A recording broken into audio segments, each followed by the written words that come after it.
fortune. Singers and actors. Crazy life. Like worshipping people for the sake of them being people. Kim Kardashian. Money. Hierarchy. Brad Pitt. There you go. Absurdity. Iggy Azalea. Tom Cruise, I guess. Because she's really hot. Sad change between the culture of old school New Zealand and the importation of faux bullshit from overseas. That's what I think about the celebrity culture. What is a celebrity? A trademark? A set of images?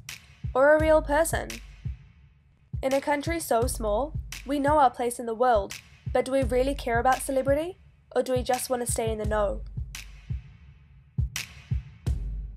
Back in 2009, that big day out when Disney Rascal was real big, I had an interview with him backstage.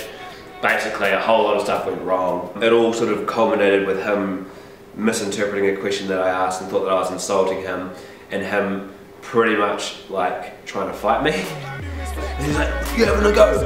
And I was like, "Look, I'm not trying to fight you. This is there was only one thing left that could go wrong, and now that's gone wrong as well." So, negative headlines definitely get more publicity than positive headlines. Sometimes celebrities and companies just get oversensitive, and they're like, "You can't ask about this."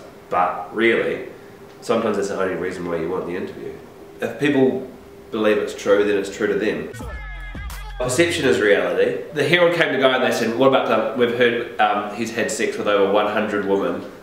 I was like, "Where did you get that number from?" That's where balanced journalism is important, and fact checking, and people getting their sources right and that sort of thing. So, to a certain degree, once it gets reported, it is real, yeah, even if it's fake.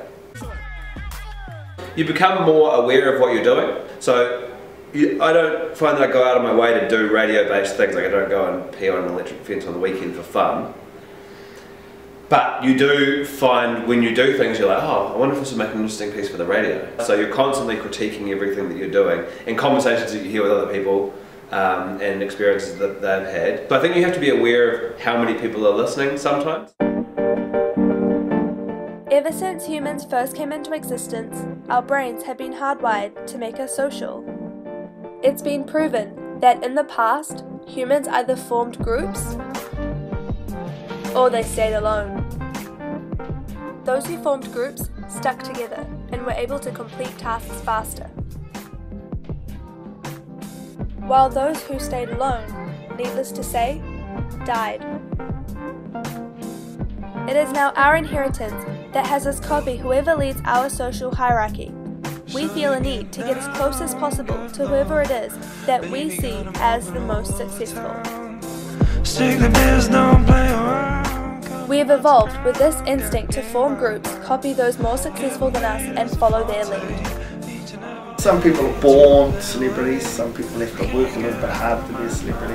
For me as a footy player, you know, if I've had a bad game, there are people with a bit of confidence that will come up to you and mention something about it, and there are guys that come up to you and give me graces as well.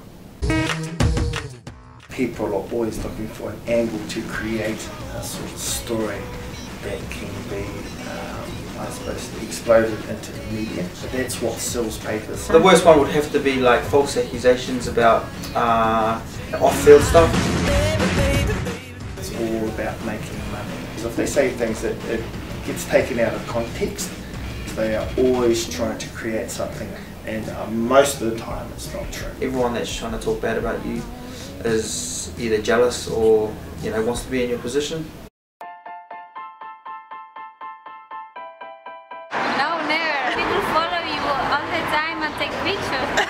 I wouldn't stand the crowd. I wouldn't stand the attention. I wouldn't stand the struggle with privacy.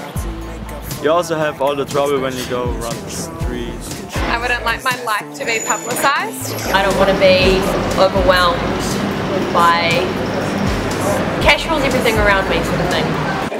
Only if it was for doing something good.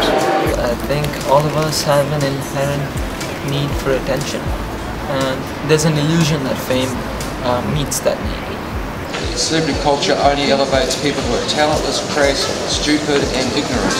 I don't want to appear in a woman's magazine in an aisle of the supermarket being a celebrity or famous. It's not how I roll. In the modern day, it is the famous or well-known who we've come to copy. So yes, we do in one way or another care about the cult that is celebrity. The idea of fame has become one of the greatest illusions of our time. The industry relies on our natural attraction to those who we see as successful, forming attachments to people we've never met. Being hooked on an idea, we follow the lives of people who may be imaginary constructions themselves in the hope that we too can achieve success.